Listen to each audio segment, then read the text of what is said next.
The Duterte camp is exploring all legal remedies to bring the former president back to Davao. But no relief for them for now. The Supreme Court has denied the petition for a temporary restraining order, or TRO, against Duterte's arrest.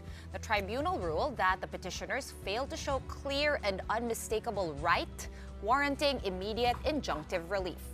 Following a virtual deliberation on the 94-page petition, the High Court instead directed the respondents to submit their comments within the prescribed time frame, signaling further legal scrutiny of the case. Despite this, the legal battle escalated today as two separate petitions for a writ of habeas corpus were filed before the High Court. The petitions were filed on behalf of half-siblings Baste and Kitty Duterte, seeking a judicial order compelling the respondents to produce their father and justify his alleged illegal detention. In response, Chief Justice Gismundo ordered a special raffle, assigning the cases to a member in charge for appropriate action. Sila ang lumabag ng batas. Kinuha nila pwersahan ang presidente. Isinakay nila sa eroplano laban sa kanyang kalooban. Dinala nila sa isang bansa. Ang gobyerno ay meron pa rin kasalanan kahit saan ka magpunta, you are still bound by your illegal acts. The Justice Department again defended Duterte's arrest, saying due process was followed and all procedural safeguards were observed to protect his rights. The palace, meanwhile, had this to say on the petitions filed by Duterte's children. Normally po, usually po, kapag ka po yung tao ay nasa ibang bansa na po at nadala na po, nagiging moot and academic yung issue. But depende pa po rin yan sa Supreme Court. Hindi po natin pwedeng pangunahan kung ano po ang magiging decision ng Supreme Court dito.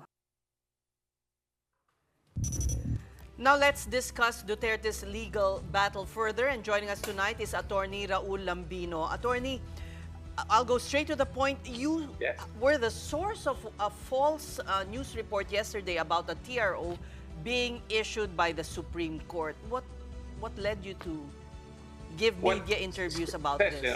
Good evening, Ses. Good evening, Sean, and good evening, Paulina. Last night, we received a call that the Supreme Court will act on the urgent motion and manifestation filed by Atty. Torion. So Atty. Torion asked me to accompany him in the Supreme Court, and we were expecting that an order will come out to restrain the government from proceeding to punish or exile the former president, and so we have to rush and go back and go to the Supreme Court. So we were hoping that we can get an order last night, and unfortunately, we were not able to get one. So we have to go back to Villamor after more than an hour of stay in the Supreme Court, as we haven't able to get any order from the High Court last night. But why say that there was a TRO issued? Well, what we say is that Atty. Torion informed me that most likely we can get a TRO, so we are going to the Supreme Court, and that's what we did last night.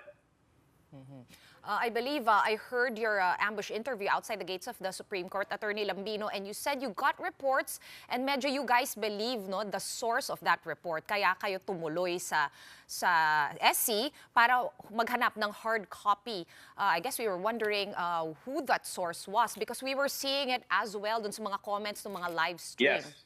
Yeah, that's what Atty. Torion told me because he is the one that is communicating, being the lead counsel in the petition that was filed. So Atty. Torion and I were in the Supreme Court.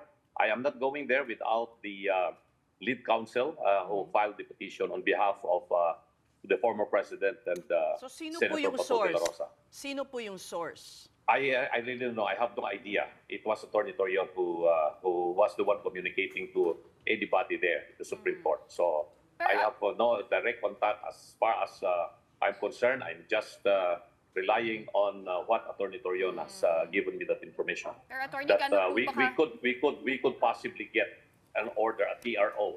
And so, because things are already unfolding in the Villamor, that there were already moves to ship the president illegally to wherever they would want to bring him. So we really have to move fast, and we are hoping that we can get an order Unfortunately, we did not get anything yet.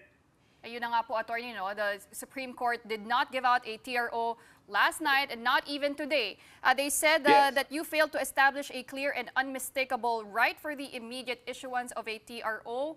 Ano po ang response niyo po doon sa Supreme Court, Attorney? Well, we are happy with that kind of decision, the language used by the Supreme Court, because had they issued a denial of our urgent manifestation and motion for the issuance of a restraining order on the ground that the matter is already moot and academic since the former president had been shipped out of the country, then we are not going to file any more a motion for reconsideration. I have just conversed with Atty. Torion, who is the lead counsel, and we discussed the merits of this order of denial by the Supreme Court, and we are going to file immediately a motion for reconsideration of the order of denial that we received today.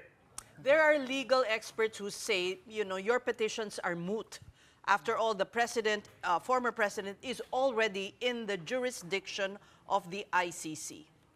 Well, are you referring to the original petition that was filed and All these actions, the all these actions, even if they're perhaps a rule, the rule in your favor, well, the president is already in under jurisdiction of the No. ICC. It cannot become moot because we are talking here of a constitutional right of a person who is illegally arrested, who is arbitrarily detained, and who is kidnapped and shipped to But somewhere there's else. a warrant of And- arrest. There's a warrant of arrest po. How can you say that he's No, been kidnapped? that warrant of arrest was the one being used as basis for the illegal arrest that was made was issued by a body that has no jurisdiction here in the Philippines, as we are no longer member of the International Criminal Court.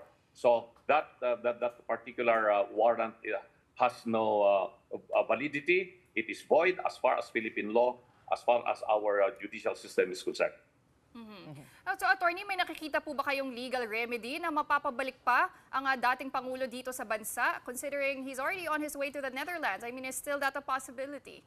Well, that is the reason why Attorney Panelo, acting on behalf of his clients, the daughter of the former president and the son mayor President Duterte, filed separate petitions for habeas corpus this morning, I understand. And because it was illegal for the government to exile or banish or surrender the president to an entity or an agency that is no longer considered to have a sovereignty or that's jurisdiction over a Filipino citizen. And so the purpose of the habeas corpus is for the Philippine government to explain why they committed this illegal act of arresting, of detaining, and of kidnapping and bringing to another country a Filipino citizen who is beyond the jurisdiction of the International Criminal Court, pursuant to the non-membership anymore of the Philippines with the International Criminal Court. So that is the contention. That is our contention, that it is the obligation of the Philippine government now to bring back the person that they have illegally shipped out of the Philippines to another country. And so that is the purpose of the habeas corpus. And that is why Attorney Panelo, in interviews given earlier today, as well as Attorney Torion, they were saying bahala na ang gobyerno dyan. That's exactly what they mean by that, right? When they say that. Of course, we have to rely on what the government is going to say. And when I say the government, we're referring now to the Supreme Court, because the Supreme Court of the Philippines will be the ultimate entity that can make a decision as to whether our petitions have a legal basis. It's within the constitution of our country. And we do believe that we are in the right direction. Our position is legally tenable. It is not the ICC that will decide the fate of any Filipino citizen if ever there are crimes that have been committed in the Philippines, because we have an existing legal system that is functioning. We have our courts that are functioning. We have already tried and even convicted a former president, and there was even another president who was incarcerated. And we have some senators that were even incarcerated for similar heinous crime. And so we have an existing law and legal system that's functioning.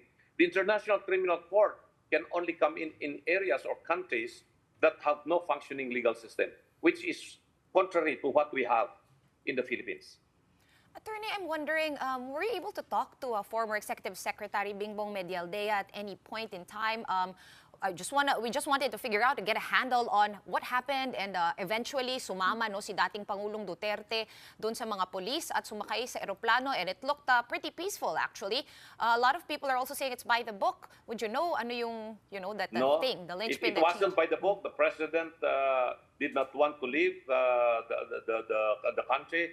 He was forced to board the plane against his will, and there was no voluntary action on the part of the former president to go with what the Philippine National Police had done against him and against his rights. So, while there's no recourse for Executive Secretary Medialdea but to accompany the former president in that particular, journey that we believe was really done illegally. Have you spoken to him, former? No. I wasn't able to talk to him, but there were communications made by the former executive secretary with some of his friends here in the Philippines. But I do not want to quote what are the things that they have discussed because I have no personal information. I just heard from friends of the former executive secretary of how the situation is unfolding while they were going in the Middle East on the way to wherever, maybe in the Netherlands, I don't know. Fair enough. And Attorney, while you are seeking legal remedies with the Supreme Court here domestically, I mean, you already have the former president on the way to the Netherlands for the pre-trial. Doon po sa ICC, sino po ang magiging legal defense team ng dating Pangulo doon? Kayo po ba ay susunod din sa Netherlands? No, I'm not going there. But if I go there, I would just visit the former president. But I'm pretty sure that legal teams are already being assembled, and that's the reason why Vice President Sara left this morning, going to the Netherlands to visit her father and to talk to the team of lawyers who will help handle the case in the Netherlands. All right, we thank you so much for your time, Attorney Raul Lambino.